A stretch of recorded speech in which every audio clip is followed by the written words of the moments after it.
and you can do it. This is Live from the Table, the official podcast of New York's world-famous Comedy Cellar, coming at you on Sirius XM 99, Raw Dog, and on the Laugh Button Podcast Network. This is Dan Naturman. I'm with Noam Dworman, the owner of the world-famous Comedy Cellar. Periel Aschenbrand is here, our producer. We also have with us, joining us, Eagle Witt, a Comedy Cellar regular, at least when the Comedy Cellar is not shut down for pandemics. He performs all over the USA and has won prestigious comedy competitions. His credits include Comedy Central, MTV, Amazon Prime, and Kevin Hart's LOL Network. Find him on Instagram and Twitter at Eagle Witt officially, Eagle WITT official. Welcome, Eagle. What's up, man? How y'all doing? And that was an introduction. Would you agree? I mean, only Dan Naturman can give it. Yeah, that's correct. He's won introduction competitions. Yes, very prestigious ones. Prestigious.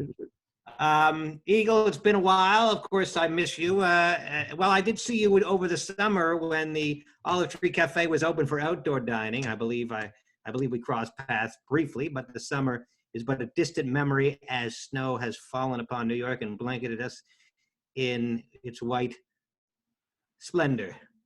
For sure. We don't say white splendor anymore, Dan. I'm sorry, but go ahead. You may be right. I was not thinking, but how have you been, Eagle, since last I saw you? Any Eagle news? I'm single now. I was in a relationship. I'm single. That's the added Adam's in the list of comedians who were apparently in a relationship we never knew. This has been my. Eagle was public about it. You just don't pay attention to Facebook, but I don't believe Eagle was keeping it a secret at all. Well, in the Olive Tree, I never noticed. But go in ahead. fact, I saw her at the Olive Tree, a very attractive woman. We expect nothing less. But that was no surprise, right? I agree. Eagle certainly eligible bachelor, and once again eligible. I assume that it was your idea to break up, since you brought it up. I normally wouldn't pry. I did. I called quits. Pardon? Yeah, I broke up. I broke up with her. Why? It was, you know what? I look at things like I don't move off my feelings. I love her, but I was just like, oh, this isn't sustainable. I looked at it, we were arguing and we got into an argument, and I looked at her and I was like, oh, maybe we get married one day, but we ended up getting divorced. This isn't sustainable. I can't do this forever. Yeah. So I just sustainable because you, Eagle, are young, attractive, and a comedian? Is that why it's not sustainable? Because you have too many options?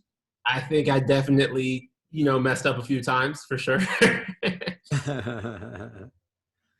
Why, did you guys fight a lot? You said what? Did you guys fight a lot? No, not really. We got along pretty well, but when we did fight, it was really nasty. And that's where I felt like it was too toxic. Who got nasty? You got nasty or she got nasty? I'm verbally nasty, and she was physical. And I felt like that was a slippery slope. I was like, she was swinging on me and stuff. I was like, this is no good. I can't do this. Yeah, this is a serious topic, but I know about this, that guys who never, ever would be, abusive physically, if somebody hits them, they will find themselves hitting back, because that triggers a whole nother behavior pattern. And that's a very risky situation. So I think you're right. You don't want to get in a situation where you're being hit, because that's it. Yeah. You find yourself locked up somewhere. Are you open? Are you open to the idea of being married? You mentioned marriage. Are you open to that? Especially you're still 32 or something. Which is young for a comic. Yeah, I'm 26. Good Lord. It's a little, don't you want to play around a little bit more? No, I'm not in a rush. I'm not in a rush at all. I just always think ahead. When I'm with someone, I'm like, is this a waste of time? You know what I mean? If it's a waste of time, let's just end it now, My father, if he were alive, would have thought it was very cute that Dan thought there was a trade-off between playing around and being in a relationship at 26. Go ahead. So I said, does he envision getting married? And usually if you get married, the playing around at least is diminished severely. Yeah, my father would have thought that was cute too, but go ahead. I love that. I love the idea of it's diminished severely. It's not done. But it's not done if you don't want it to be done. But, what he meant to say is that marriage in a pandemic, and it's really done. But even then,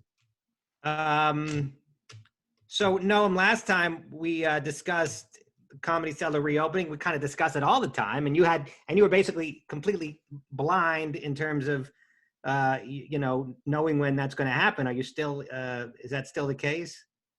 well, indoor dining is opening again on February Okay. 14th, I think. Right. Wow, really? With 25% capacity, which is a worst case scenario for us, really, because I'd rather just be closed. But the truth is, if we have to open at 25% capacity, I don't think I can stay closed, because we got to keep the comedians. We got to give the comedians someplace to hang out. We don't want them, hanging out elsewhere. So we're going to open, and we'll do, we'll have that mic and stuff in the olive tree, which I think was pretty fun, Loved it. So this was a mic behind plexiglass. Yeah. Just to let the audience know what we're talking about, to keep people safe, and comedians would drop by and just sort of. Yeah, if they want. I mean, or just bullshit. But we definitely need to have a place for the comedians to come and hang out, and they can go up there if they want. I don't think we're allowed to do actual shows, but hopefully now with the vaccine, this is all part of the movement towards opening more. Now, at the same time, I just read today that restaurant workers are now going to be eligible for the vaccine. Restaurant workers, of which makes sense. Of which I am one. And then I would like to deputize all of you to be restaurant workers if you'd like to come work. I'm kidding. I'm sure that would be a no-no, but I'm sure that's what's going to happen. Everybody's going to be hiring everybody, right, to be a restaurant worker. It's a big. Do I qualify as a restaurant worker? Do we qualify as are we restaurant workers? I want this vaccine. I don't know, but I mean, what's the harm? You say you are because you work in a restaurant, and worst they can do is say no. But I don't, Well, again, that we could be, we could be like flirting with taking vaccines from people who really need them because we say we're restaurant, and I want to avoid that. Well, but since I genuinely am a restaurant worker, You are, but the rest of us, but we are not. I am. Yeah. Well, how so? You don't even cook at home, Periel. And who's to say we're not, Dan? Dan, we're at restaurants all the time, Dan. We're nightlife people, and I don't know that that's on the list right now. Can we backtrack for 1 second when you guys are ready to? You go ahead. What? To Eagle's girlfriend? I just feel like glossing over, what Eagle was talking about is, women hitting men, I feel like is just as dangerous and damaging and abusive as the other way around. I mean, I feel like it's not something that gets a whole lot of attention, but it's a real thing, and it's fucked up. So yeah, but it's not the same unless the woman has a weapon, and then it can be the same. But as physically damaging at all, no, right? Well, just because the strength is different, but there are certainly like a lot of accounts of that escalating very quickly to objects.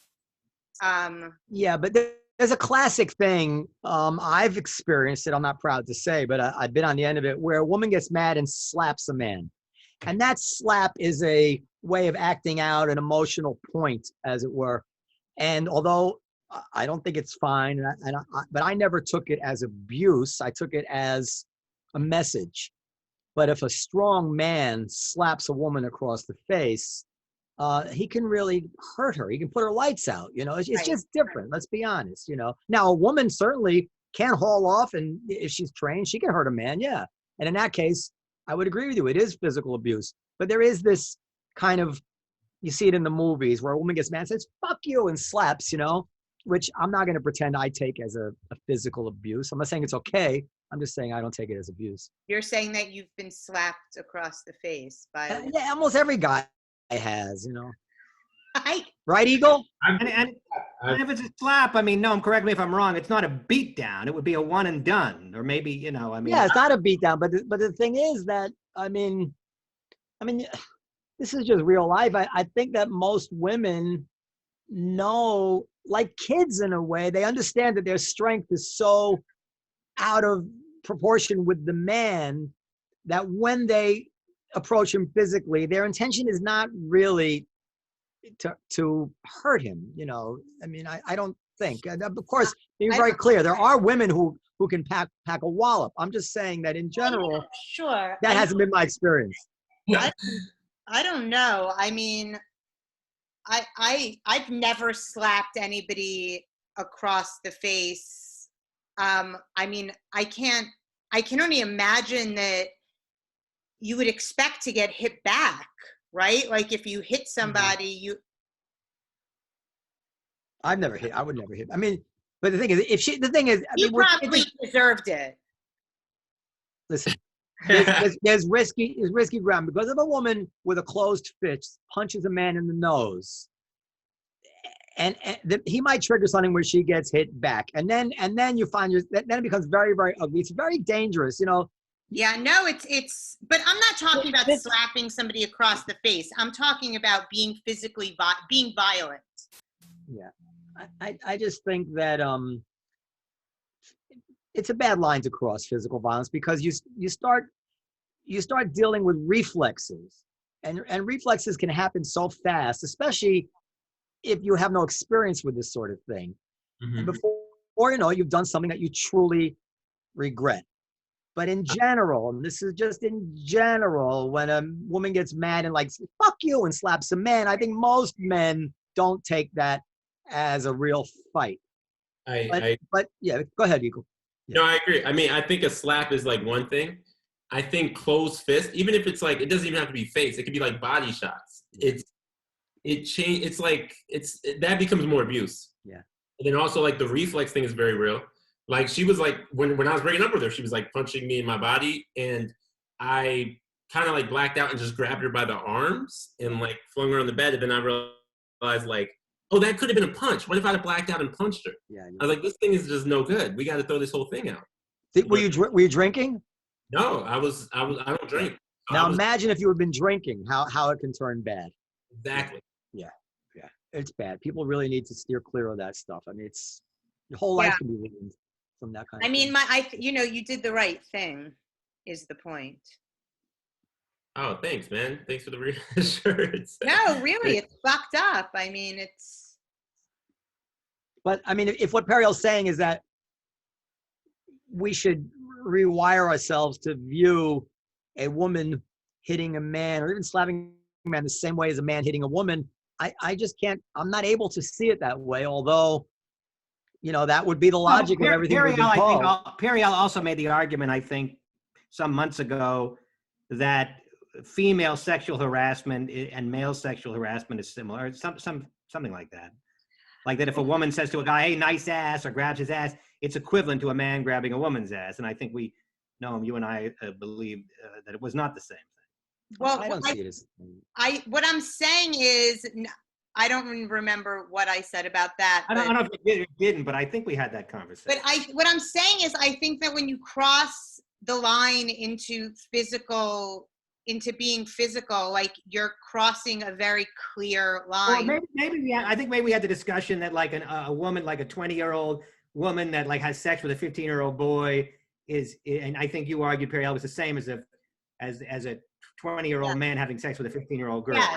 Yes, Look, there is one problem here that, I mean, maybe just because of my age or maybe because we're just, PC means you're not allowed to talk about the world as most people experience it. But I'm going to tell you that if my professor told me, listen, you're not getting an A in this class, if my female professor, you're not getting an A in this class unless you sleep with me, you know, I would not carry that trauma with me. You don't know that. But I do know that. But if a male professor were to say that to a female student, I think he should go to jail. I mean, I just don't see it as the same thing. I know that's wrong. Send your letters.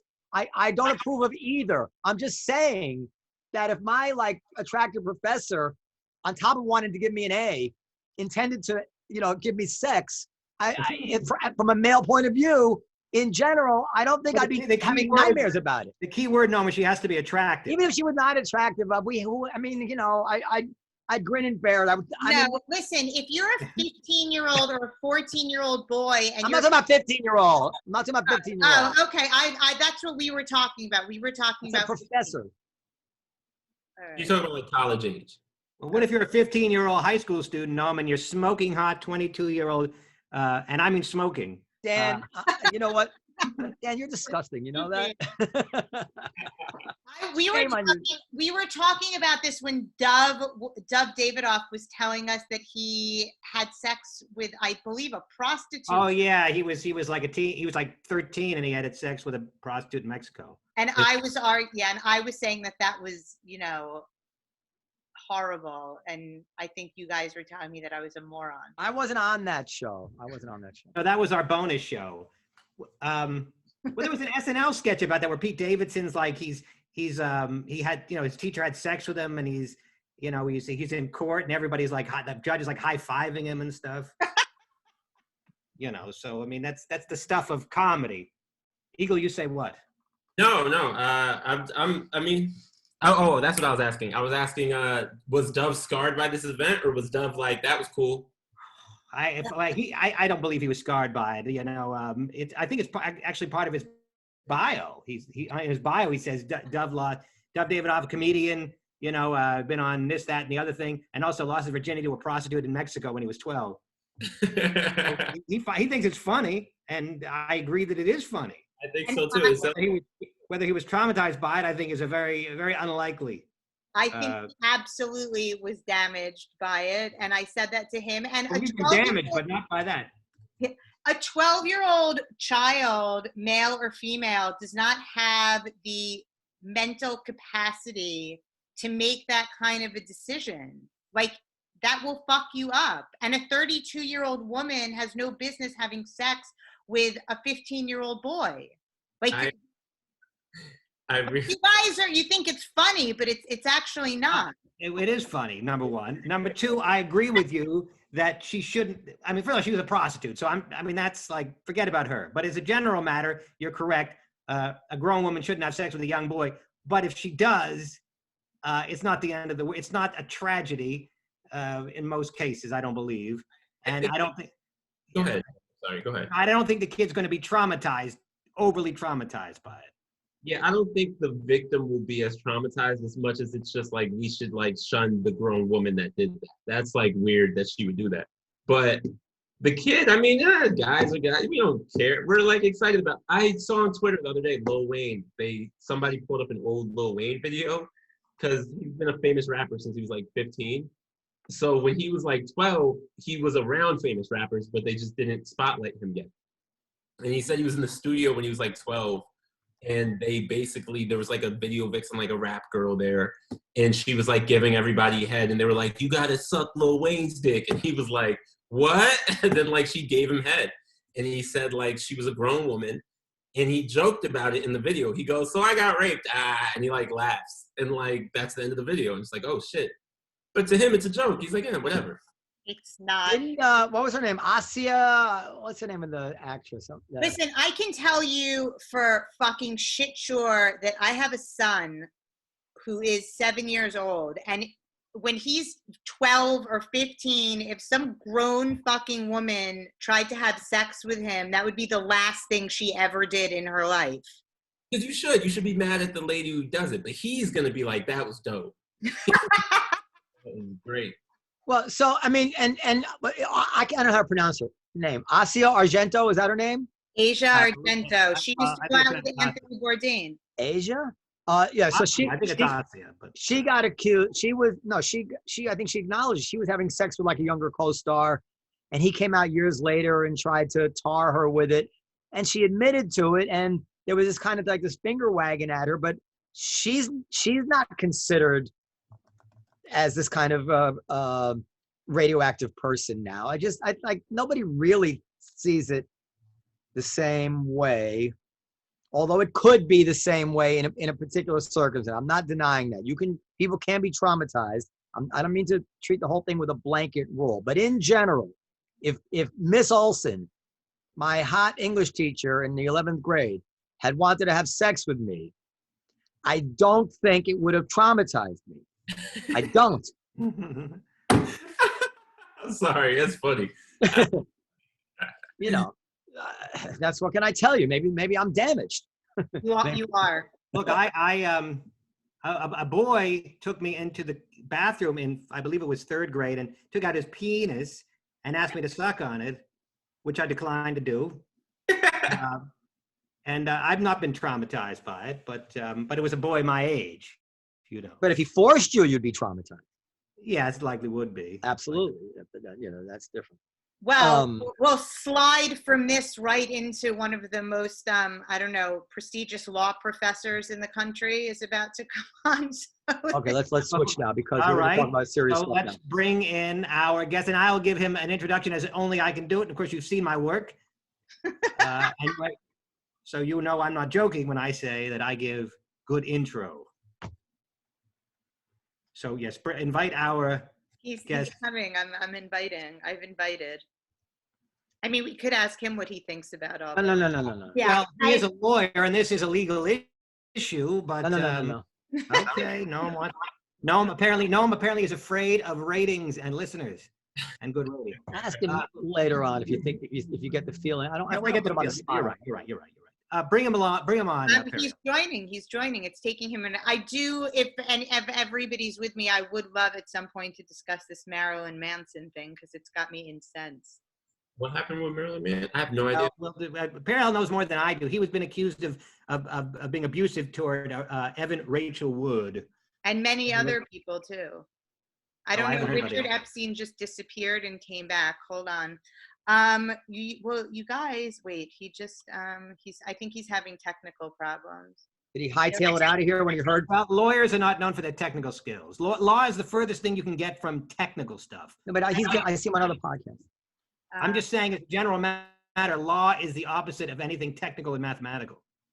It's funny you say that because I remember my lawyer was negotiating a lease for me, and there was a complicated mathematical formula for the rent that required fractions or whatever it is, and to my dismay, he just couldn't do it at all. I'm like, really? You went to law school and you can't do it? Well, law's all about words, you know, and let's face it, law is really not that hard, you know, compared to math. But there's a logic to math, and there's a logic to math, which is different than computational ability, actually, in my opinion. So somebody can be bad at arithmetic, but the logic of math, you know, understanding like what the formula should be, I think would correlate with legal. No, you may be right, but when you're faced with a what's the word I'm looking? Differential equation staring you in the face. Yeah. You know you ain't in the presence of some legal interpretation. Well, where's Richard Epstein? He's here. He's having Richard Epstein is not, you know, he's having a little bit of some technical problems. I don't know. Are you sure he didn't get scared away? What, from watching you guys talk about how it's okay to have sex with young boys? Yeah, don't talk now because I don't want him to hear. We didn't quite say that. We said I think that we're going to talk it's about. It's not okay, but it's probably not traumatizing in most cases. I think he told me his cousin is Paul Reiser. So while he's coming on, Periel has become addicted to the game Clue. Clue. Has anybody here played I used Clue? to play it as a kid, but I haven't seen a Clue set in a long time. It's so much fun.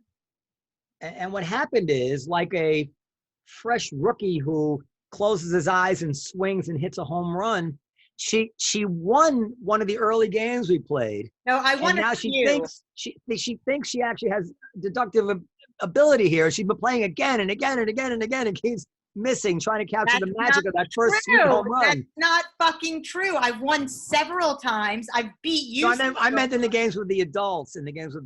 Shut up. Right. Okay, what are we gonna do about Richard? Can you help him, Periel?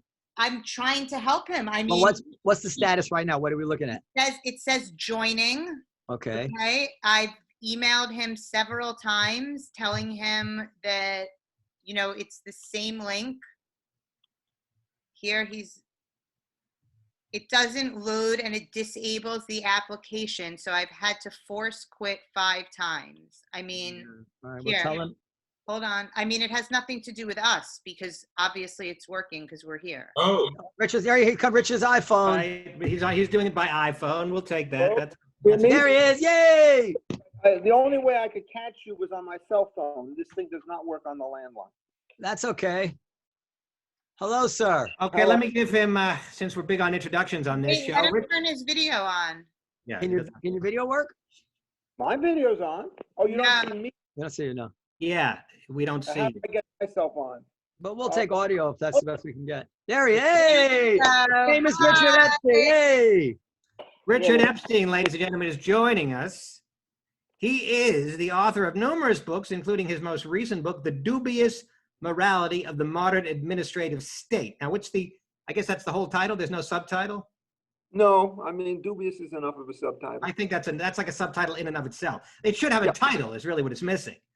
Well, it's basically designed to create the enigmatic nature. Dubious doesn't mean clearly wrong, because that would require it was completely Like, it should have like a one-word title, like Flummoxed, The Dubious Morality of the Modern Administrative State. I guess my most famous book, to some extent, has got a one-word title called Takings. And that has a subtitle. Private Property in the Power of Eminent Domain. Exactly. That's usually how it's done in nonfiction. But I'm getting bogged down. He is the inaugural Lawrence H. Tisch. Isn't he still alive? Do you have a professor of law at NYU? Professor Tisch died. Mr. Tisch died some years ago. Okay.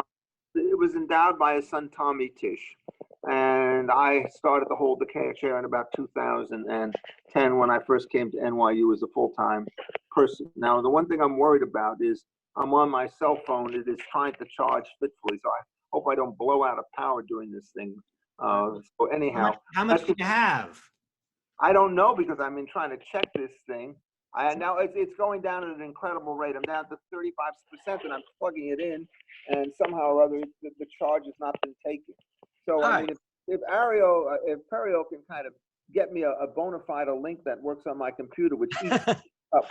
But anyhow, let's just keep talking. I'm trying. Well, we'll do as we can, you know. So, Mr. Epstein, Mr. Epstein, you've been a kind of hero of mine for a long time. I can't say that I read the entire book, but I read chunks of your book on the Constitution. Oh, the classic civil Constitution? Yeah, and I was so impressed with that, and I actually recommended it to somebody who you mentioned that book, Jonathan Haidt. You know Jonathan Haidt? I know him well. We actually worked together about 15 years ago. He wrote a very famous paper in 2000 about the tail and the dog, and essentially the thesis of that paper, which is very consistent with a lot of the natural law philosophy that I've done, is people have built-in hardwired inhibitions about large numbers of issues, and then what they do is they develop verbal rationalizations to support them. And that's right. Three basic intuitions that Haidt referred to are reciprocity, i.e. the law of contract, essentially integrity, the law against aggression, that's tort law, and then he had a category called morals, and the morals head of the police power essentially deals with consensual behavior, which is regarded in some senses unhealthy, prostitution, gambling, and things like that. And it was a fairly accurate map of the way in which the 19th century law started to work. What typically happens is these moral rules tend to work very well in one-on-one interactions, but they do not work nearly as well when you have very large and complicated social relationships, dealing with the origins of property, dealing with the imposition of taxation, dealing with the control of common pool resources, at which point you have to develop much more systematic analytical frameworks to deal with them. And the great problem about human morality is that if the cognitive stuff has to take over because the intuitive stuff doesn't work, you're very much more prone to error than you are in areas that deal with one-on-one transactions. So let's get to, in case the battery runs out, let's get to the issues which are really hot today, where the libertarian point of view is under stress in some way. Let's start at the most recent thing. What are we going to do, and what's your take on the tremendous power that private actors now have in a way that was never contemplated by the authors of the First Amendment to censor and control the public square? Well, one of the things that my power's done is that I wrote a piece with Tunkel Varajan. He wrote it actually in the Wall Street Journal, and I'm burning power fiercely. So what happened is, in this particular piece, I basically said the situation is there's three categories in private law, and you have to know them all. One of them has to do with the general issue of aggression. Another one has to do with normal contracts. And the third one, which is in many cases for these purposes the most important, is to try to deal with the situation where, in fact, what you do is you have monopoly power on the part of various kinds of government agencies. And trying to figure out exactly the way which that game plays out is, in fact, the great challenge. The common law rules, again, on this point, imitate the point that I just made to you earlier, is legal systems tend to be very good with one-on-one interactions. The common carrier problem is not a one-on-one interaction. It has to do with monopoly facing many people. And on those kinds of issues, what you tend to do is to see oftentimes very, very bad kinds of institutional breakdowns. And so that's the great challenge that you have to face in this particular area, how it is that you respond to those breakdowns when they start to occur. It's the hardest problem in many ways. The standard legal answer that you get to the question is correct, but imperfect. It's that what you have to do under those cases is you have to, I'm trying to, oh my God, I'm in my child's house, my daughter's house, and everything seems to be busted. So Don't anyhow, worry, it's fine. well, it's not going to be fine in about, because it's not charging up, unfortunately. And so, and the computer, I can't get through, so that's at your end. What happens is, starting in about the late part of the 17th century, there was a great English jurist named Sir Matthew Hale. And what his particular position was on virtually all of these issues is that there was a duty for fair, reasonable, and non-discriminatory rates. And this had to do with the harbor in that day, which was the only place that could accommodate ships. And what you did is you had to land there and you could land nowhere else. And he said, generally in competitive markets, you charge the price that the market will bear. But in these areas, you have to have fair, moderate rates. In that particular case, it was not difficult to figure out what there was because it had to do with a custom house, which had a monopoly on goods that were going to be transshipped through England, but not to England. And you put them in the customs house in order to avoid paying the tax on goods shipped inland, where there was no. Mr. Epstein, I'm sorry to interrupt you, but I fear we're going to go over the heads of our listeners.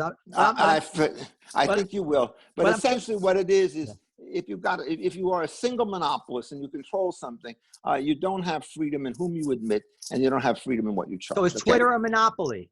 Well, the answer is maybe. And that's the problem. The original definition of a monopoly assumed that there was a single supplier in a market and no close substitute. If you take the more modern definitions, what you do is you tend to talk about levels of monopoly power. And there's something known as the Herfindahl Index that measures this. And essentially, if you've got 2 or 3 firms in an industry, you treat them as if they were a monopoly, even though they don't have a full set of monopoly powers. And so Twitter is in that position. What makes it worse is that we are not quite sure, though we kind of have a suspicion, that there's a kind of a singling and peeking and booing around there, such that Twitter can do what Facebook can do, what Apple can do, or what Google can do. And so you never quite know whether there's a kind of an implied agreements amongst these guys. That immediately boosts your market share way up from, say, about 15 or 18% to 60 or 70, and the case becomes easy. Well, they're going to argue that they do this independently. And we're going to argue that they don't do it independently. What they do is they keep signaling one another. And if each of them says, well, I'm going to take a really tough stand on misinformation, broadly conceived, and the others do it, what you do is you got an antitrust situation rather than a common carrier situation. So what happens is all the moral questions and the legal questions, they get tied up in these very difficult questions of fact. And so what happens is you see 2 extreme positions, one being so strong as to say, oh, these guys are always monopolists, they're just like the government, perfect substitution, don't you worry, just regulate the hell out of them. And other people say, wait a second, these are private parties, the government doesn't do anything for them. And then people start saying, but they do protect them under Section 230 and so forth. And so what you do is you will get a large amount of difficulty. My own view about this is it's gotten serious enough. And the definition of what's misleading information is generally general propositions that I believe, but I'm not allowed to do so. And so I become more and more angry at the way in which they behave. And the key for the situation is I don't regard myself as a conservative, I'm a libertarian. And so what you do is you find yourself in this position where people who are much more conservative, Parler, whatever it is, Gab and so forth, they're Trump type people, which I am not, they find that they can't even get their apps into the situation. And so what they do is they're moving the control upstream, and that gets one even angrier. So what you really want to do is these companies have to basically let go. An encouraging development, but by no means a conclusive one, is the idea at Facebook where they try to set up an independent panel of outside experts to say whether or not their bans on various kinds of people are or not justified. It's not a perfect solution, but at least in some cases they've been overturned. And the thought that anybody who disagrees with the World Health Organization or disagrees with Anthony Fauci on the question of how you treat COVID and other diseases is in fact some kind of a purveyor of false information is too grotesque for words. I mean, these are opinions. You can't literally false state facts. You can't go up there and say, you know, everybody who's ever taken HCQ has died, that's hydroxychloroquine, or is recovered. But if in fact you give a data set and draw an inference from it, generally speaking, what the other guy has to do is to answer you rather than to shut you down. And that should apply to Twitter as well. So I do think, in effect, that there's going to be a kind of a bipartisan outrage on this stuff. The difficulty, as we know, is that every one of these people is in some sense a political liberal. Everybody who's shut down is in some sense a political conservative. And so viewpoint discrimination seems to be a very important issue in defining what is or is not, right, a case of misinformation. And the term is just spread far beyond its ordinary meaning. This is a systematic difficulty that we have in these modern circumstances, and it's extremely difficult to know at present as to whether or not you're going to be able to find a way to counter it. So it's open season on these guys, but a lot of it they brought on themselves. Why is not clear. One explanation I heard about Twitter, and it may be true of Google, perhaps even Facebook, is their programmers and their technical experts. I'm about to die on this battery, and I can't seem to get it started again. That's okay. That's okay. If it doesn't work out, we'll invite you back. But go ahead. To chew on. Doesn't it make matters worse that whether they're a monopoly or not, they're dealing with issue of expression and freedom of expression, which is sort of sacrosanct in the United States. So that just makes it even more controversial. What it does is you don't know whose speech you're protecting. Is it the carrier or is it the person whose stuff is carried? And so what you do is exactly what you want to say about all of this is that it turns out everybody's speech rights turned out to be in conflict with everybody else. So the fact that speech is sacrosanct doesn't tell you whose speech turns out to be most sacrosanct under these particular kinds of circumstances. And that's a very, very serious problem. Nobody should ever want to do this. This is a real taffy pull. And the harder you get on the dogmatic side, the stronger the counter arguments start to get. And in the end, the whole kind of system starts to break down. I mean, this is a true tragedy. Generally speaking, when you have legal rules that are hard-edged and a little bit indeterminate in some cases, both at the same time, what you like people to do is to back off a little bit and so that you don't get these conflicts. And that's not what you've seen happen in this particular case. Far from backing off, people seem to be doubling down on just about everything they said. There's a kind of a two-part system of social organization. One are legal rules, and they pretty much have to be hard-edged, because if they're not, you never quite know how to enforce them.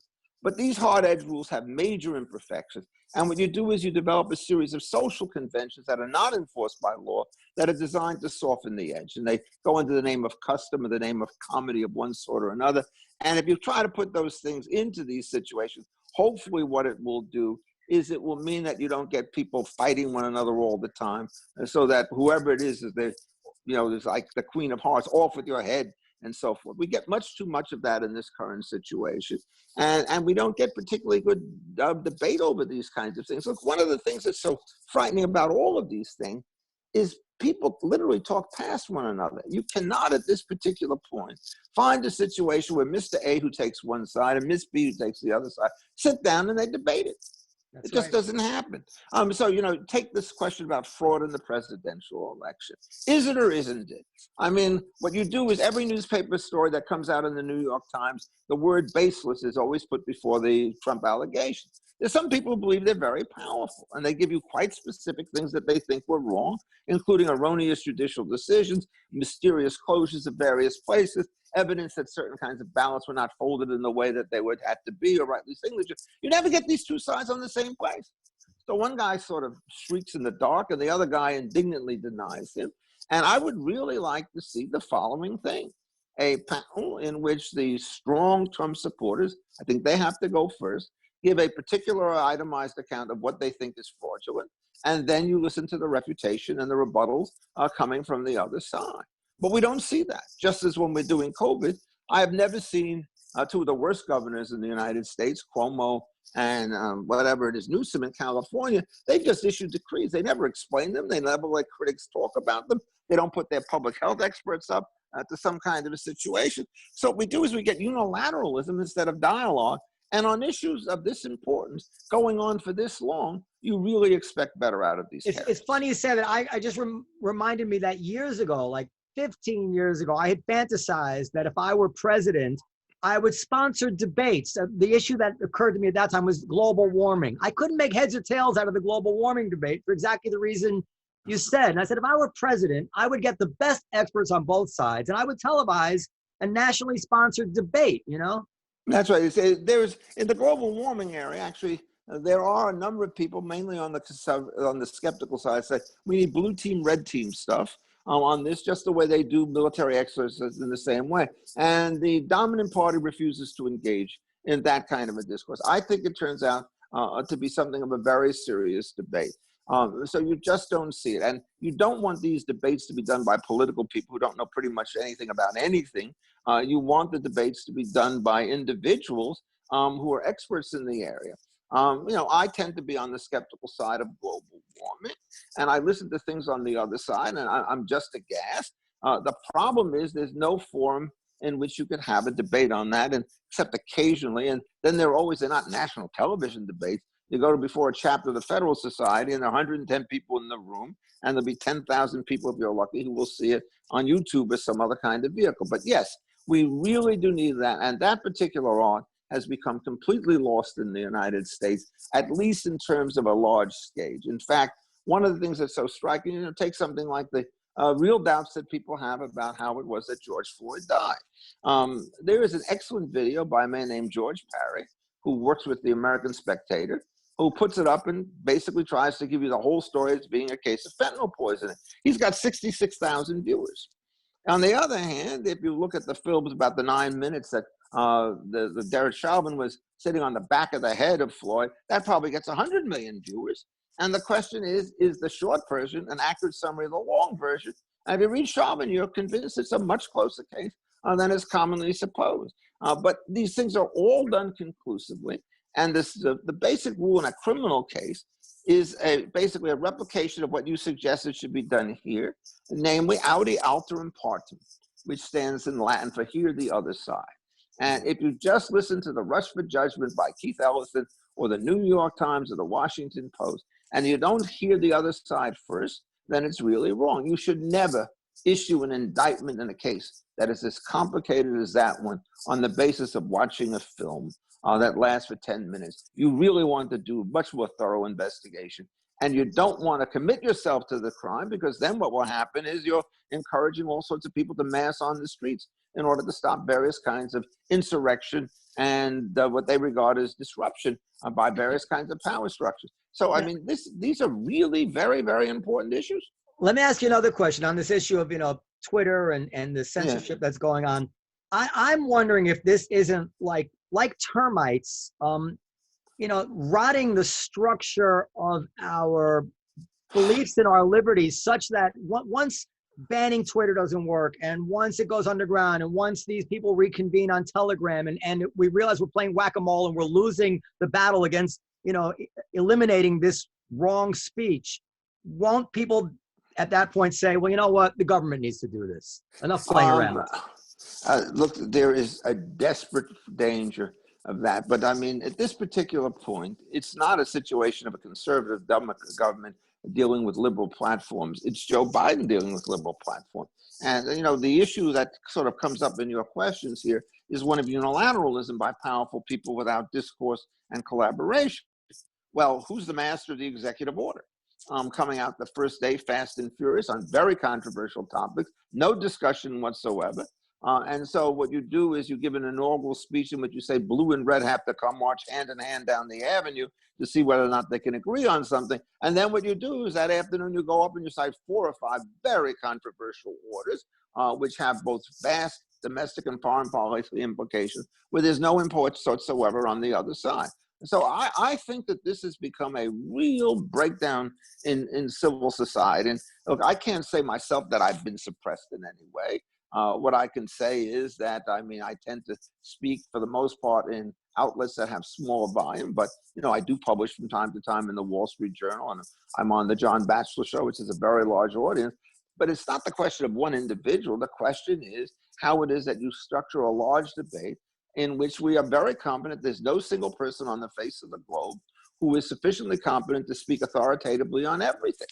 And that means that, as you say, we got to have an impresario who's going to be able to organize some of these situations. And I just don't see that happening. So I think the state of American democracy become worse. I think the polarization has become more extreme.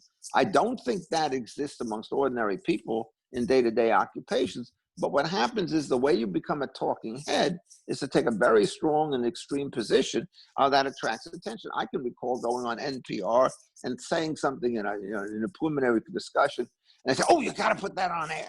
And then what I do is I go back and I think about it. I said, "No, that's wrong." And so the issue is, do you want to go with a polarizing statement which isn't correct, or do you want to try to say, I'm a lawyer, and as you know, you said I lost you, right? When I started to talk about the great cases. Common carriage, yeah. Yeah, common carriage. Well, I mean, I got to tell you, that's where I live all my life as a lawyer. You don't litigate cases that are clear. You litigate cases that are in the middle of eddies and storms of one kind or another, and you have to be able to figure out how you put the whole thing together. And I can do that, but I can't do it very easily before a popular audience on a talk show, mainly because it's just too technical to go through all that stuff. And virtually every other discipline has the same kinds of internal difficulties once you start to push very hard on the way in which they operate. All right, and the other issue I wanted to get you on, because you have an interesting position on it before you go, is affirmative action. Now, you're known to be a libertarian, and I would have assumed that you would have been against affirmative action, but you're not. So explain to us. Well, the yes and the no. Okay. The first thing is when you're starting to figure out whether or not you want the government to take a place, the monopoly of force is a key issue.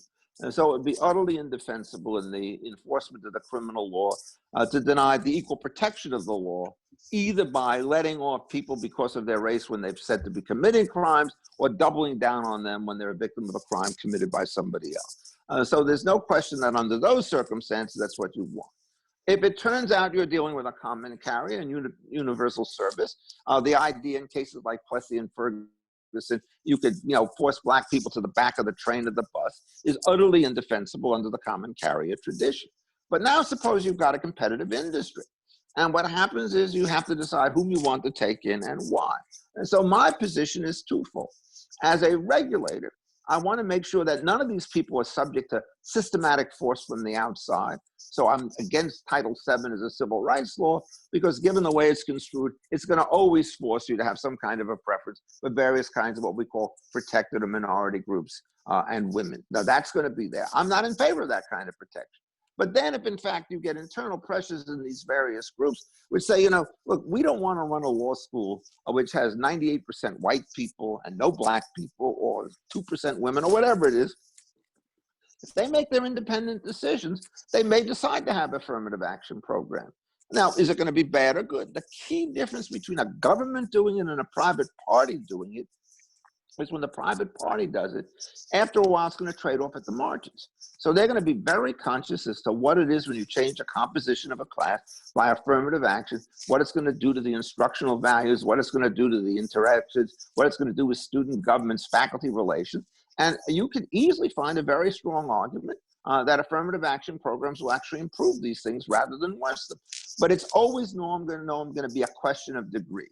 If you do too much of this stuff, chances are it may really wreck things. If you do too little of the stuff, you're going to be in trouble. So I can recall many years ago, I'll even mention his name. He's been dead. He's a very fine business executive named Robert Millard, who ran something called FMC Corporation. And we were talking one day at the University of Chicago in the 70s and about affirmative action and racial preferences and so forth. And he just looked at me and said, I don't understand guys like you. If you think you can staff a large company by looking at 32% of the labor market, i.e. privileged white males, you're crazy.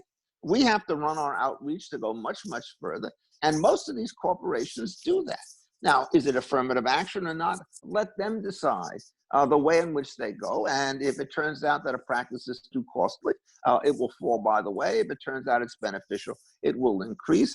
You will see very strange patterns. The rough distribution on these as a matter of description is small corporations and organizations often have ethnic ties to them. So if you're running a very small jewelry business or a bodega or something like that, you may have 8 Koreans in there or 9 Jewish people or 7 Roman Catholics, because what happens is their business and their social lives overlap to a great deal of consent.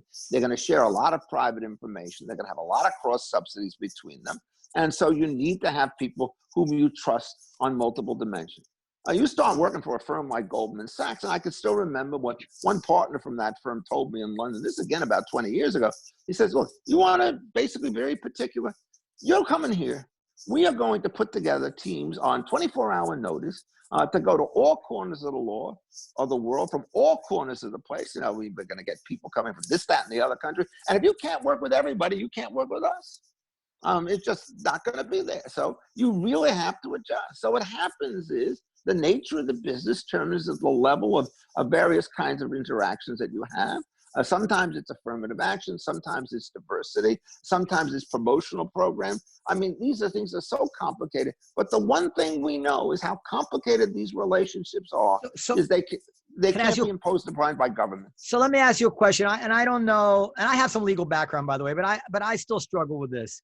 You've described the issue in certain ways, which you could kind of be on the side of the person who's discriminating. I want to have more blacks here. I want more representation. I want diversity. But what happens when the university essentially says, we don't want too many Asians here? We go.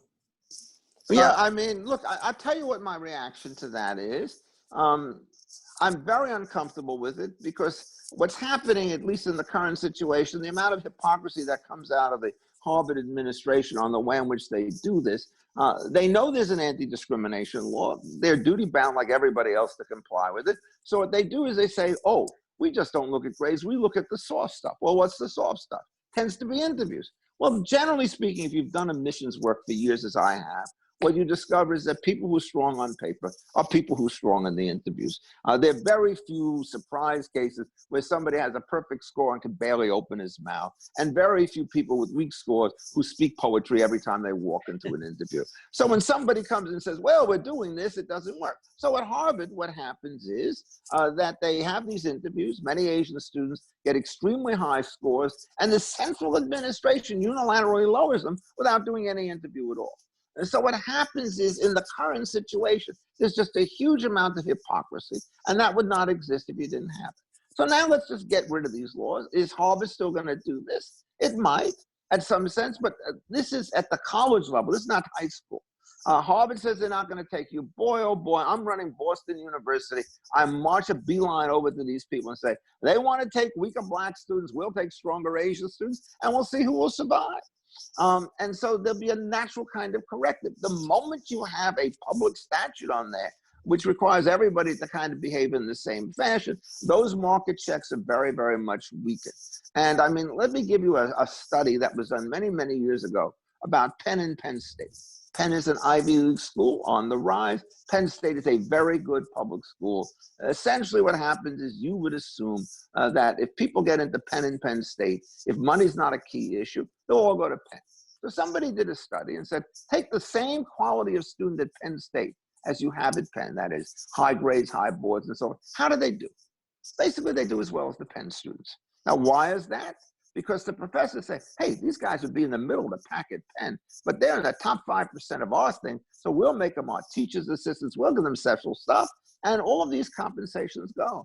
And so what I try to tell people who are coming to things, life does not end if you did not get into Harvard. I'm very proud of the fact that I did not get into Harvard when I applied to college. I mean, I did very well. I had a very nice interview with a man named Eric Cutler.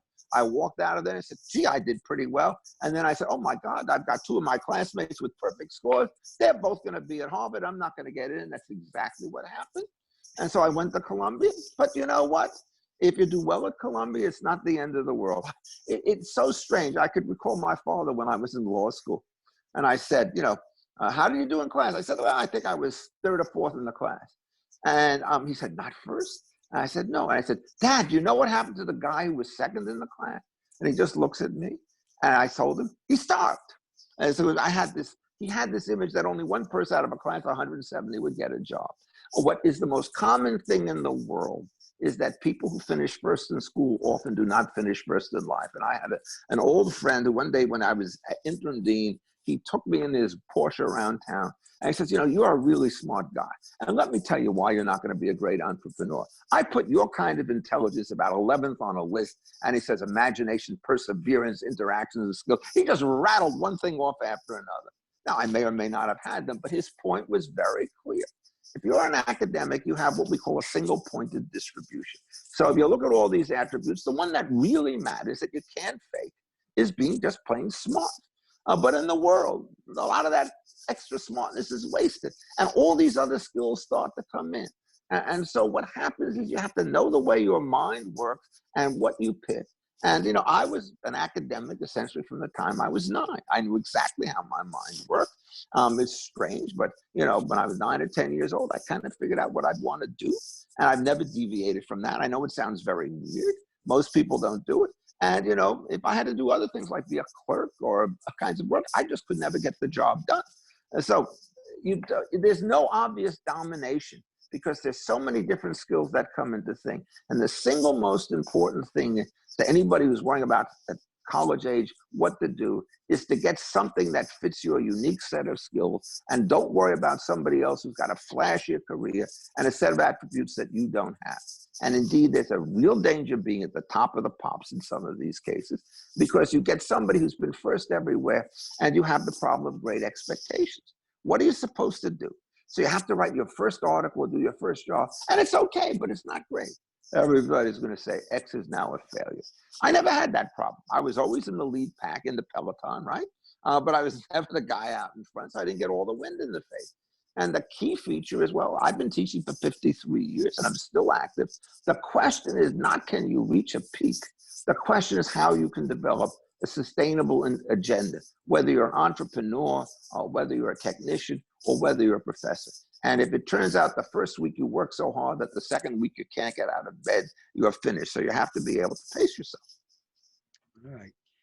Well, Professor, I'm a big admirer of yours, and I love to hear your opinion on everything, as a matter of fact. But I think we're out of time, and maybe you'll agree to do it with us again if you didn't have a bad experience. Oh, I mean, I've just been savaged by this conversation. No, I like talking to people. I mean, I have to tell you, and my wife says to me, I'm a teacher, and so I get on my soapbox perhaps more than I ought to do. Because at this particular stage of my life, you know, I've done okay as an academic, better than I expected, lasted longer than I expected. So what my father used to tell me, and you think about this, he said, you remember, I said, the people who helped you get where you are, and they're all dead now, and you can't help them, but you should do the same thing for the next generation. And I mean, that's the continuity of tradition. And remember, we started with unilateralism at the beginning? Yeah. This is essentially is a social norm which says you just have to make sure that you perpetuate those people and those values that you think are important. And that you can only do that by taking an interest in those people who are younger than you. And the fondest dream that you have is that they will exceed you in their own life's achievements. That's a great words to live by and to end with. Anybody else want to ask the professor a question before we go?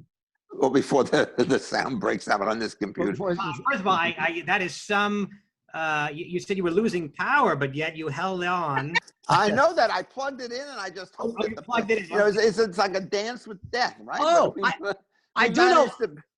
I do know what I wanted to say. You said you wrote a book on takings. Yes. When I went to law school, there was an opinion. I'm sure you remember what the opinion is. I haven't thought about it in years. There was an opinion I just did not agree with, which said that giving a building landmark status, when the city imposed a landmark status on a building, was not a taking. Even though I knew go ahead. Penn Central against the Transportation Company. And it came out, it was decided by Justice Brennan in January of 1978. So just to let, because I own a building. It's a terrible opinion. It is, right? Yes. Because I knew beyond bad. I knew from experience that the building across the street from us was now it's owned by NYU, had once, Elizabeth Barrett Browning or something had once lived in this building, and it was landmarked, and the landlord lost millions of dollars for this. And I said, well, how could this not be a taking? Well, I could tell you what Justice Brennan said in an opinion, which he must have spent at least, he spent a couple of hours writing, but never thought. He said, we're not occupying the building. We're just merely restricting your use. And so at that point, we have to balance the public claim against the private claim.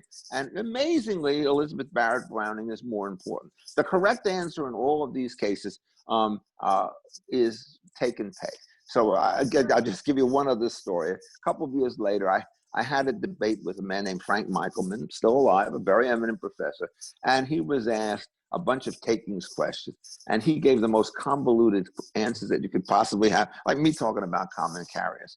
And so they said to me, what do you think, Professor Epstein? And I don't remember the question. I said, question number 1, take and pay. Question number 2, take and pay.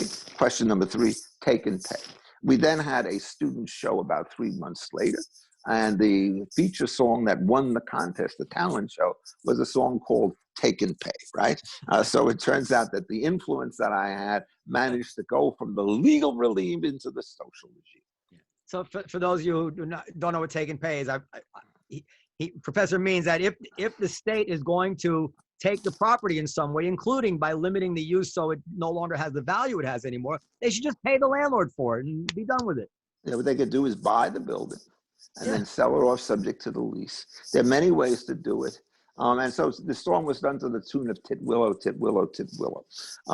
But yes, I mean, and I write about this case more often than I care to possibly remember. I can still remember the day that it came out. I was at Stanford at the time, and I simply could not believe what they had done. But there was an earlier case called Euclid against Ambler, which you may remember from your law school days. That was a 1926 case where they are the Euclidean zoning is what it's called, in which they said if the state, and you won't like this either, takes a plot of land which could be used for a factory and it's worth $100,000, and they chop it up into 5 little bits that are totally worth $15,000, you don't get the $85,000 for the loss in the value of the land. Yeah. So that's the earlier version of Penn Central.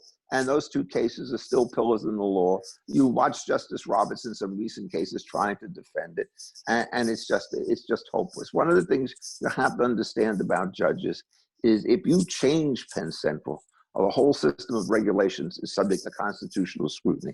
They don't want that to happen. So what they do is they tie themselves into intellectual knots in order to avoid it. I can remember years ago, I got into a debate with the late Justice Scalia, who was a judicial restraint man who supported actually the Penn Central case. And he listened to me and describe my position, and exactly the same reaction that Noam had. That your visiting theories will go nowhere on the face of this globe.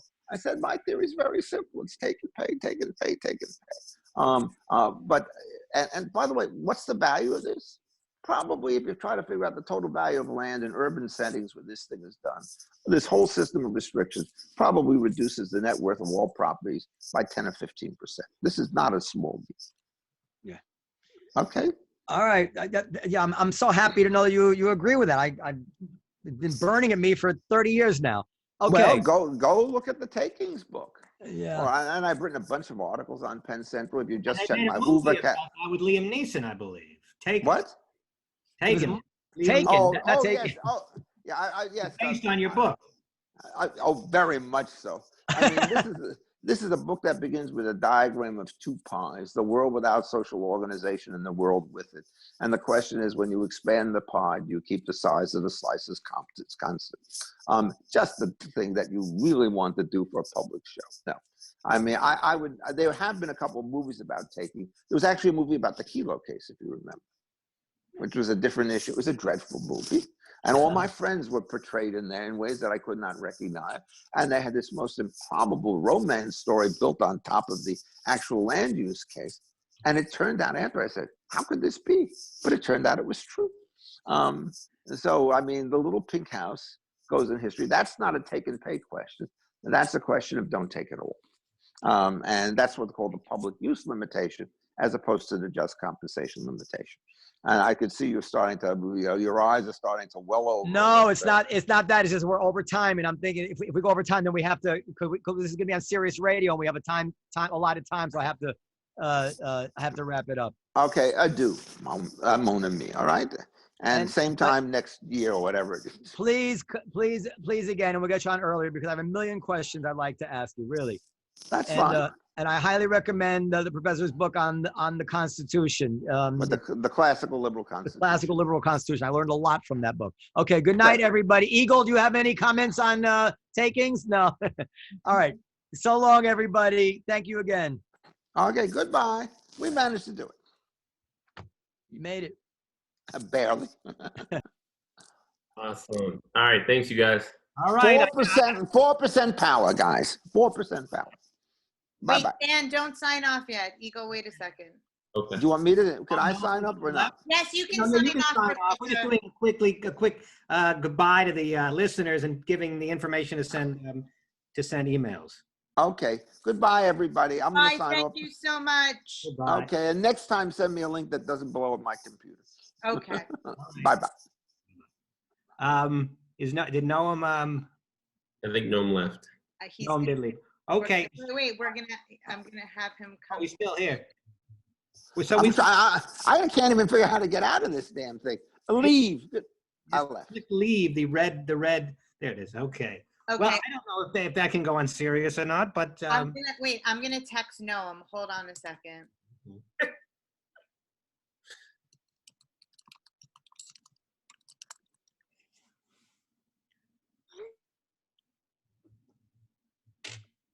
Okay. yeah, I thought Noam was going to stick around just so we could add a little time at the end, so we had to edit out some stuff. But Yeah, he kind of hightailed it off. I guess he had maybe he had to he's always got with his kids. Always have some. No, I just texted him to come back. I mean, we've got a list of stuff we wanted to sort of touch on, right? Well, those lists are always, of course, suggestions subject to, whatever. But we did, yeah. I mean, Eagle, you want to stay on a little bit longer so that we can add a little bit of stuff that we have to edit out some of that other stuff or you have something to do? Guys, man. Pardon? Up to you guys. Well, what did Noam say? I actually have a show at not till for another hour or whatever, Zoom show, so I have time. But I mean, is it just me or was that like a little bit over? Too, like technical for an audience that's coming to listen to a show about the Comedy Cellar with some political views mixed in, obviously, as we do, but that was a bit too much. It was more of a monologue on his part, which I actually found some of it was interesting, but I don't think appropriate for the raw dog. I mean, what was he talking about? Well, he was talking about a lot of different things. He was talking about several. I went to law school too, so I have a little bit of knowledge. But well, first of all, he was talking about various things. He was talking about don't worry if you don't get into Harvard because it's not the end of the world. That part I got. He's talking about affirmative action should be left up to companies if they want to do that and they want to have diversity. That's up to them. And if they'll see if the diversity works for them, great. If it doesn't, then that's up to them. They can do what they want. Okay. I mean, I thought what he was saying at the end was interesting too. Some of it I felt like was a little bit over my head. Yeah, I don't know. I almost cracked up a bunch of times. I thought it was so funny. He has stamina. He has a lot of stamina. He just goes, and I thought it was. Yeah, by the way, he's 77. I saw online, so he's got he's I mean, it's pretty good for 77. No, that was amazing. I mean, he's clearly like a brilliant guy, right? Yeah, I think so. I mean, as I was saying earlier, I don't know if I would put him in the category of nuclear physics brilliant, but maybe it's just two different types of brilliant, Yeah. Well, before he came on, you were saying, well, like, let's be honest, it's not that hard to be a lawyer. Yeah, I mean, I don't think compared to like being a mathematician, but maybe it's just two different types of skills, and maybe the mathematician couldn't be a lawyer.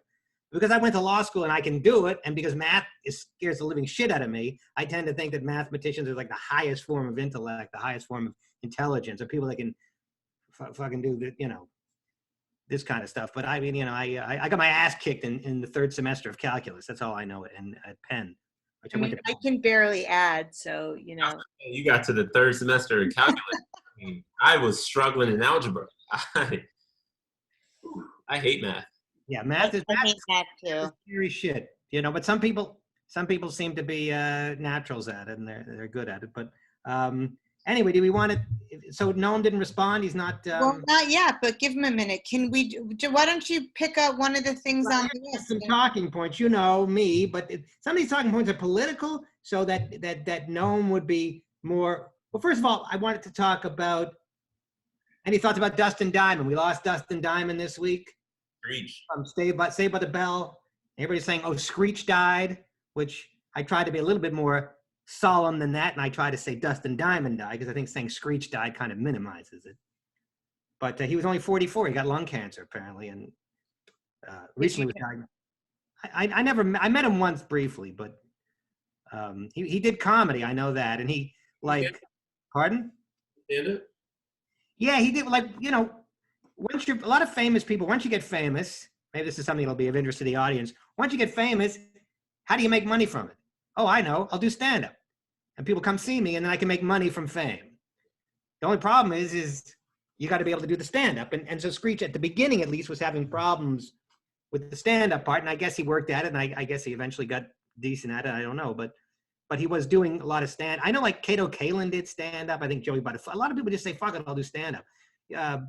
What's her name? Stormy Daniels, I think, did some stand-up. It's like it's just a way to make money from being famous. Yeah. I found it amazing how short notice, like how he just recently found out he was sick and then he died. I thought that was like a wow, like make sure you get checked up type of wake up call. Because it was like he just woke up not feeling good, a month later dead. It's crazy. Sometimes that happens, like with an aggressive cancer, I've heard of that happening, although I don't even think he had lung cancer. I don't know if he was a smoker or not. I don't think he was, which is scary when somebody that's not a smoker gets lung, because then you can't just like say, "Oh, well, as long as I don't smoke, I'll be okay." Yeah, exactly. I mean, this is really fucking uplifting. This was not exactly what I had in mind when I was like, maybe we could shoot the shit about a few other things. Somebody dies. It's in the comedy community. I think that warrants a mention on a comedy show, on a comedy. Fair enough, but like, do we have to get in? Jamie Tarsis dying, but I guess you don't want to go there because who else died? Jamie Tarsis, who was a big Hollywood power broker. She was like a woman, but like the first head of a network, female head of it. A lot of like women in the business really looked up to her because she was sort of a glass ceiling breaker. And she was only 56 and she had a stroke. And I don't know if you have anything to say about it. It seems like somebody you would admire, Periel. Yes, I read about that. She is certainly somebody to admire, and it's very sad. Are there any other funerals we'd like to have on the show? Cicely Tyson. Yeah, Cicely Tyson. Cicely Tyson. This is like the in memoriam part of the 96 or something, Eagle? Huh? He was like 96, I believe. Very old. She looked great. She did look great. Ricky Powell died a couple of days ago. The New York street photographer who was considered the fourth Beastie Boy. Oh, yeah. Yeah. He was a friend of mine. He passed away. He was actually immortalized in the song Car Thief. That throw in the towel. Your girl got dicked by Ricky Powell. Oh, okay. I'm not familiar with that number. But yeah, I don't. The Beastie Boys. I never. That's rap, right? I'm not a big rap. You're not a big rap guy? Dan, not a big rap guy. Who'd have thought? But I mean, I don't. The Hill Gang, the Rapper's Delight. But after that, I stopped paying attention to rap, more or less. You have to be a big rap guy to be able to appreciate the Beastie Boys. Well, they're rap, right? So. I suppose that they are rap. So okay, who else died? That's enough for the deaths. Do you have any thoughts about Marilyn Manson? I know you wanted to talk about Marilyn Manson. I have a lot of thoughts about Marilyn Manson. I'm interested in talking about it because we talk so much about cancel culture and how, as people who do what we do, how against cancel culture we are, which I think I'm one of. I don't like that. But then his label, I think, dropped him. He lost his job. He was on some TV show, and this is all out of the Evan Rachel Wood accusations. What are the accusations? I haven't heard about it at all. Well, Evan Rachel Wood, you know who that is, right? That was his fiance. Okay. I think they never got married. I think they were. Yeah. So she when she was 19 and they were 38, I think they were engaged for a while, and she said that he started grooming her when she was a teenager and was incredibly abusive. And then his old assistant came out and said that he'd seen, like, he bore witness to that, and horrible, and like a few other people came forward with accounts too. I don't know. Well, what does she mean abusive? Yeah, I was gonna ask that. Well, did she go into detail at all? What? Well, what did she? Because abusive can mean so many different things. Like physically abusive, like he was like like Chris Brown, and like what was he doing? Hold on. I just, because I don't want to. Artist Love Bailey accuses Manson of holding a gun to her head. Let's see. Hold on. Sexual assault. Former Manson guitarist Wes Borland says accusations against Manson are all true. I mean, there are all sorts of just like horrific abuse allegations. I don't know the specifics. I mean,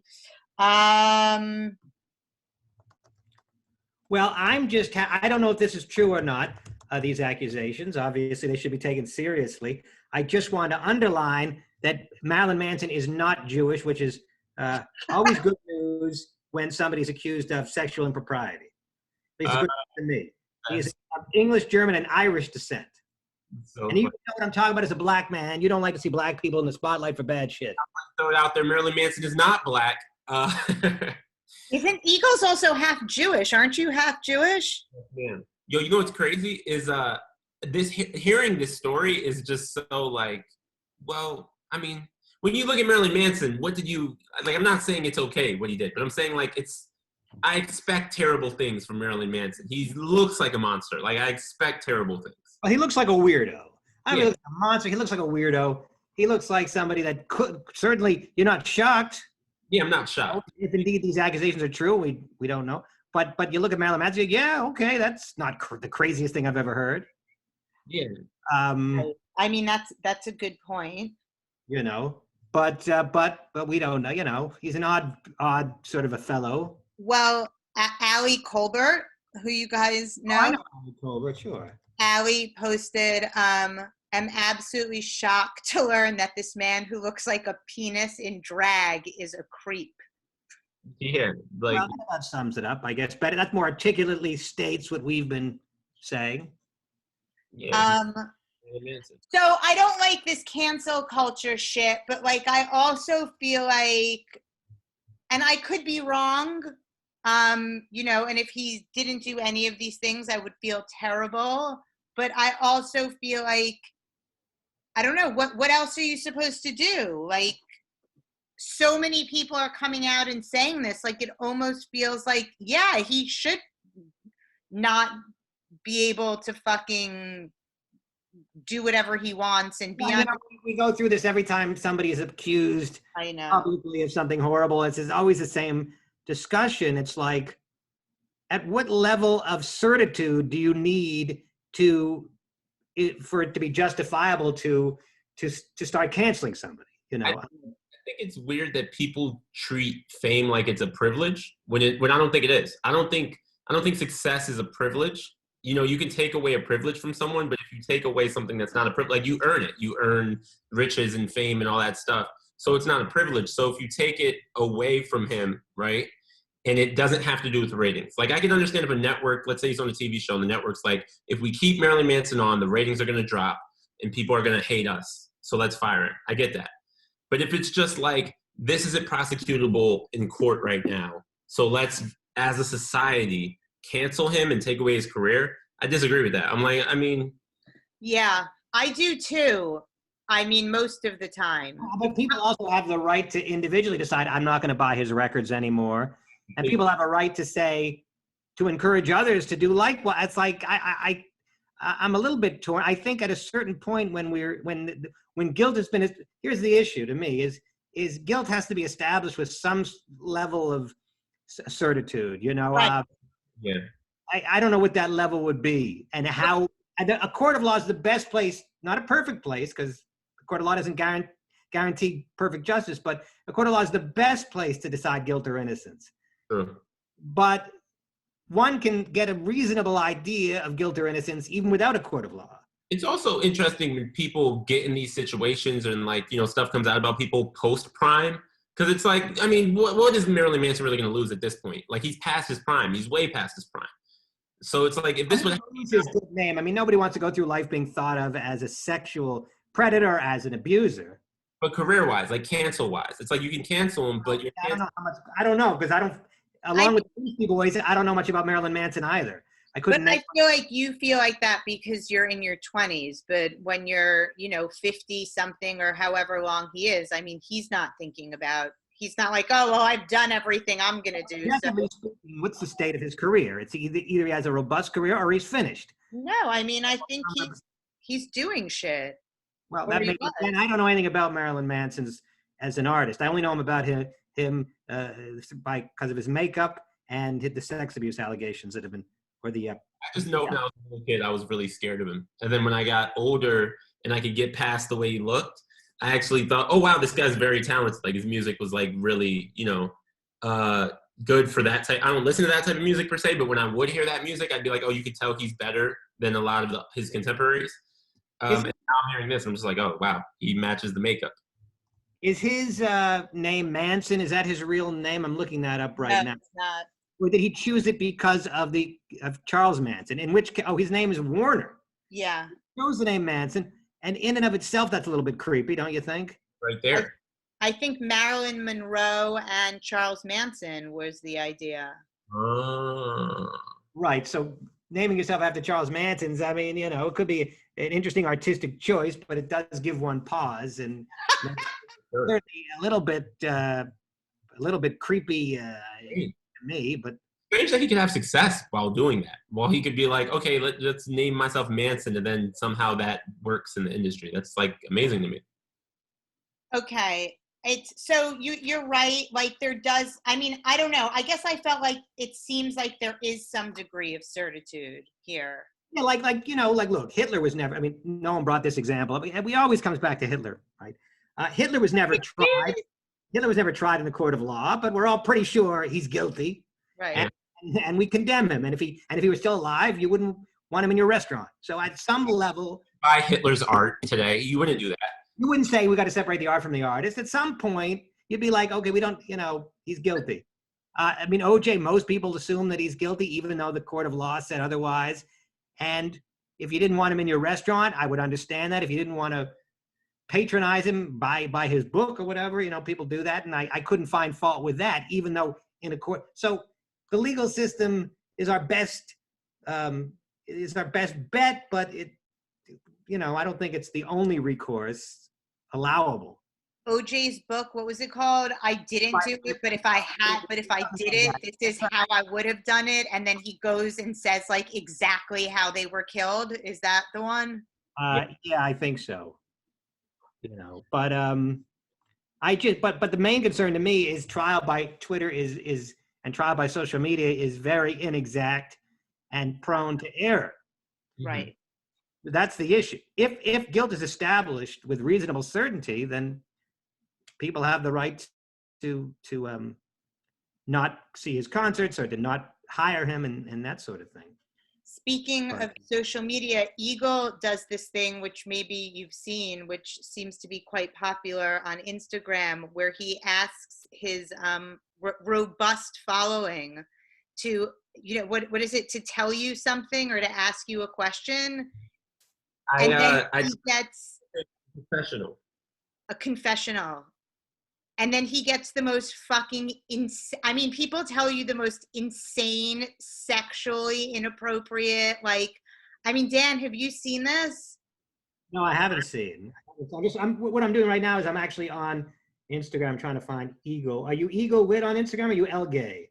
I'm Eagle Witt official, but it's usually, it's not going to be on there now. It's usually like in my Insta story, and I do it like, I don't know, once every couple months maybe. And people say some crazy stuff. Will you share some of the stuff with us? Because I read those and I'm like, why are people telling you this?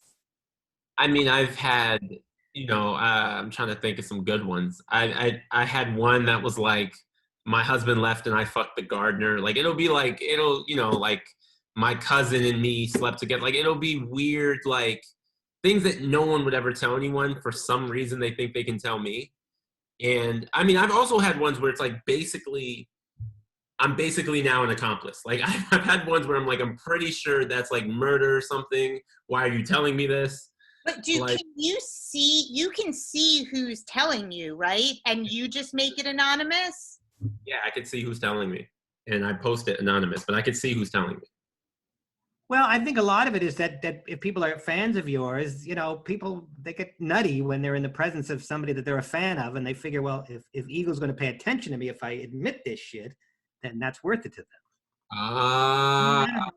That's my guess as to this. With just knowing how people are around celebrities. Now you're not a household name, but you're a lot of people are fans of yours, and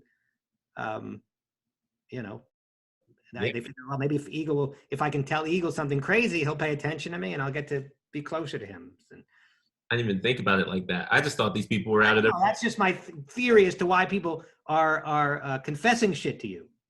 Yeah, they confess some wild shit, man. They confess some really weird stuff. It's do you have anything cooking career-wise in this pandemic? I mean, even though we're in a pandemic, people are doing shit. For example, we had on Dean Edwards last week, and he's on the Netflix special with Tiffany Haddish called They're Ready? They Ready. Okay. So people are doing shit. So are you doing shit is the question. Yeah, I had some Comedy Central set come out. We filmed it during the pandemic. We filmed it outdoors. And it came out a couple weeks ago, like 3 weeks ago. And it was cool. It was just one stand-up set. But that was like all the productivity I had during 2020 when it comes to like progress career-wise. But it was cool. And we filmed it outdoors and it was socially distanced. It was weird. It was really weird. Well, you're so young that it's like, it's not as the fact that you just lost a year of your life, even if it goes into 2 years, it's not quite as critical as somebody that might be older, that might be, in a different position. So it's good. What I'm saying is that this happened to you when you were 26 is, I think, a positive thing. I'm trying to take it as a positive, man. I'm like, do we count this year as a year that we've done stand? Like, people will ask me, like, how long have you been doing stand-up? Oh, that's a good question. I want to say, I mean, technically, if you count this year, right, 6 years, if you count 2020. But I want to say 5, because I'm like, I barely did stand-up in 2020. Well, for me, first of all, I don't count it anyway, because like my number is so high at this point that I lie anyways, but that's what I always tell you. You're the OG. What's the OG? You're original gangster, man. You've been well, that's true. But be that as it may, I just say I've been doing it 20 years and leave it at that. But I will count this year in my own personal calculation, because I did write some jokes this year that I performed. I performed in Central Park over the summer, and I've done some Zoom shows, and I managed to write some jokes. So I've made progress as a stand-up. So I will count. You also wrote a book. I did, but that's not stand-up. But yes, I did. Oh wow, that's not stand-up. And I included that on the possible topics for discussion tonight, because I'm wondering about self-publishing. I wonder if Periel has any thoughts about that. assuming I can't get an actual publisher. Well, I think that you can get an actual publisher. I think that, writing a book and publishing a book are two very different beasts, right? I mean, maybe it's like being like a brilliant, or maybe it's not like this. I don't know. You'd probably be able to speak to this better than I would, is that, one of the things that I've always loved about stand-up is that my impression has been is that, like, if you're really funny, you're going to probably succeed, right? Like, I think if you're really funny as a stand-up, you'll make a living. Okay. I don't guarantee stardom, but I do think you can guarantee or nearly guarantee making a living, and a decent living, if you're really funny. I do. It's amazing. I think not most art forms aren't like that. Correct. That's incredible. I was saying that who was I saying that to? Like, just literally last week, I think. Do we have a newer comic? I was telling somebody this. I said, comedy. I think it was a younger comic that was on our show recently, and I said, if your relatives give you shit about being a comic, let them know we're all making a living. It's not like being an actor where nobody's making a living except for 5 people. We're all making a fucking living at this. Anybody that's incredible. I mean, you can be like a phenomenal painter and starve to death. Eagle, do you have a day job right now? No. Eagle is 26. He hasn't even been doing that long, and he's making a living. Eagle, now, as I understood it, had one day job. You have a joke. You have a very funny joke about this, right? I worked at Foot Locker. I did work at Foot Locker before I started doing stand-up, and then I just did open mics, broke, eating dollar slices, and living with my dad. And then I started making money. I don't know. Stand-up has this way of, like, if you're funny, I don't know, the money comes. It's now, weird. Eagle, I don't want to encourage people under false pretenses. Eagle is toward the extreme in terms of he started making money quicker than most. But the point is everybody eventually, if they are good and can make it, will make money. Now, you may have to go on the road and do shitty clubs, and it's not necessarily glamorous, okay? But there's money to be made. Again, you're not necessarily going to be a big star. And it may not even be fun, because if you don't like traveling to Buffalo or whatever, but there's money to be made if you are good enough to make an audience laugh for 45 minutes. It's amazing, man. It's really amazing because, yeah, like you said, a painter, singers, rappers, whatever you are, you could be so good and just be broke and not make a living doing it. Yeah, it's incredible. So writing books is a little bit different than that, I think, because you can be an incredible writer, but in the same way that you have to have like pretty thick skin to make it in comedy or in the entertainment industry, I think you have to have that same thick skin when you're a writer, for sure. I mean, I have like boxes full of rejection letters, right? But so there's the writing of the book, and I think the book has to be great, which Dan's, I'll say yours is, and I know that you, everybody always accuses me of being hyperbolic, but you are brilliant and you are hysterical, and the book is amazing. How much did you read it? Enough to be able to say that. But then there's the whole other world of actually getting it published, right? And so you have to put the writing of it aside and turn your brain off and then go and figure out how to publish it. And listen, 50 Shades of Grey or whatever that book was, she self-published that. You know that, right? Yeah, I know that. It was originally, yeah. It was originally. My dad is an author. I don't know if I ever said this. I don't think you did, no. Yeah, he has 2 books that 2 published books. I don't know, Dan, if you want, I don't know if he knows something, you know what I mean? I could like hook you guys up to talk. He knows something, I'm sure. Yeah. What books were they? Novels or some other nonfiction or? No, they're fiction. They're novels. No. Oh, wow, what's his name? Stephen Witt. Stephen Witt. Nice Jewish guy. Nice Jewish guy. But so the thing is that I don't think you need to self-publish it is the thing. I think you just need to find, you're fortunate enough because you are who you are and you've accomplished what you've accomplished. I mean, publishers are looking for, they want to make sure they're going to sell your book. Like that's what they care about. And so there's like a whole marketing thing about it. Yeah, I think enough of a name, bro. You can get a. Is this, says he was born in New Hampshire in 1979. Is that your father? No, that's not him. Pardon? It's even with a PH. Yeah, that it says there's about the author Stephen Witt was born in New Hampshire in 1979. Is that him or is it another person? No, it's Another person. Okay, good. Because I don't want your father to be that much younger than me, or younger than me at all, quite frankly. But that's the only Stephen Witt author I could find. Voice. Did he write a book called Voices? It says Steve Witt. No, that's with a V. Anyway, I can't find him. So basically, this guy, the guy that you're looking at, they have an ongoing thing where they email each other because people will reach out to the wrong Stephen Witt. I don't think you should self-publish the book. I think you have to get on the fucking horse and deal with getting it published. And like, that's a thing in and of itself. But like, you have to be willing to deal with it. Yeah, it's like, you know, annoying, obviously. Well, to try to. Yeah, I know. I've done it. You know, I've not to brag, but I am familiar.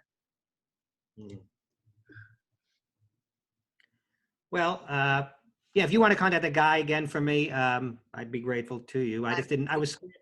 Periel gave me the name of her friend who's a literary agent. I sent him the book, and I haven't heard back, and I'm too scared to contact him because I don't want him to say, yeah. I don't want to like that conversation. Like, told you to read my book. Yeah, I read it. Yep. But you might. I mean, that might be what happened. Immediately that he's like, he didn't like it, you know. But that might be what happens, and that's fine. You just need one agent who does like it. Yeah, that's okay. But it's Dan, you know how it is. It's like when we're doing stand-up and you're killing, but you look at the one person in the crowd who's not laughing.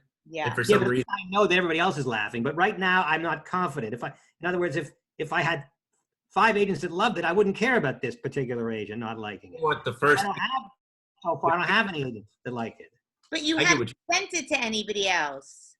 I have, and I haven't gotten response. I got two rejections, and then the others didn't respond. Well, you better develop some thick fucking skin, my friend. I am developing calluses because I'm playing guitar, but you mean like figuratively speaking, thick skin. Anyway, I do have to go because I have to, at 9 o'clock. I have a Zoom show. Okay, you can. Eagle, where can people watch your Comedy Central set? It's Comedy Central, I mean. It's on Comedy Central. It's also on their YouTube. It's on their YouTube account. So you can just type in Eagle Witt Comedy Central. It'll pop up. It'll pop up on YouTube. And at Dan Naturman for all your Twitter and Instagram needs. And at Live from the Table.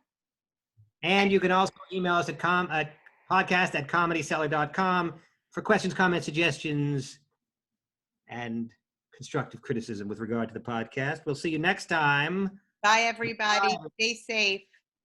All right.